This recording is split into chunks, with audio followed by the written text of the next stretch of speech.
மேஷ ராசி, தனுசு லக்னம். லக்னம் வந்து தனுசு. தனுசும் ஒரு நெருப்பு லக்னம், ராசி மேஷமும் ஒரு நெருப்பு ராசி. மேஷத்துக்கும் தனுசுக்கும் நல்ல நட்பு இருக்குது. 1 and 9 காம்பினேஷன், ட்ரியாங்கிள்னு சொல்லுவோம். அதை வந்து நம்ம ட்ரையாங்கிள் வந்து நம்ம வந்து திரிகோணம்.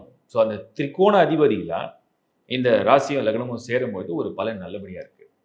அதில் வந்து குறிப்பாக உபய லக்னத்தை சேர்ந்தது தான் தனுசு. பிறருக்கு உதவியாகவும் பிறருக்கு வந்து வழிகாட்டக்கூடிய ஒரு ஒளி கொடுக்கக்கூடிய ஒரு அமைப்பு தான் அந்த தனுசு. அந்த ராசியை சேர்ந்த தனுசை சேர்ந்தவன் நீங்கள் மேஷ ராசியாகவும் இருந்தீங்கன்னா இந்த முறை 4-8 குரு சந்திப்பார். ராசிக்கு 4, லக்னத்துக்கு 8. இது பலன் எப்படி இருக்கும்? இதுதான் நான் சிம்பிளாக புரிஞ்சுங்க. நீங்கள் வந்து சக்ஸஸ் அடைஞ்சிருவீங்க, மாற்றங்களை பெரிய லெவலில் அச்சீவ் பண்ண போகிறீங்க, எல்லாமே நடக்க போகுது இப்படி நான் சொல்லலை. பட் கஷ்டம் வராமல் தாங்க போகிறீங்க, நீங்கள் வலிமையை நிரூபிக்க போகிறீங்க.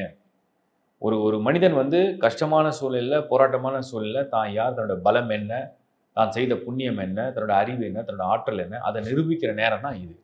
அப்படின்னா என்ன அப்படின்னா, இப்போ உங்களுக்கு சோதனைகள் பல ரூபத்தில் வரலாம். அது வேலை விஷயத்தில் வரலாம், குடும்ப ரீதியாக வரலாம், பொருளாதார ரீதியாக வரலாம், மன வருத்தத்தை ரீதியாக வரலாம்.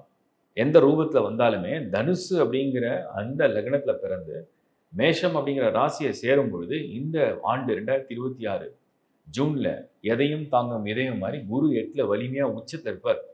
இந்த குரு வந்து லக்னத்துக்கு 8ல் உச்சமாக இருக்கும் போது இந்த ராசிக்கு 4ல் உச்சத்தில் வருவார். ஸோ 4-8 4 உங்களுக்கு சுக சௌகரியம், ஒரு படி மேலே அர்த்தம். 8 ஆபத்தான காலத்தில், கடுமையான காலத்தில், ஒரு போராட்டமான காலத்தில் தாங்கி நிற்கக்கூடிய மனோ திடம், அந்த மாதிரி ஒரு இடத்துல நீங்கள் எல்லாத்தையும் சமாளிக்க போகிறீங்கன்னு அர்த்தம். அப்படி நீங்கள் புரிஞ்சுக்கலாம்.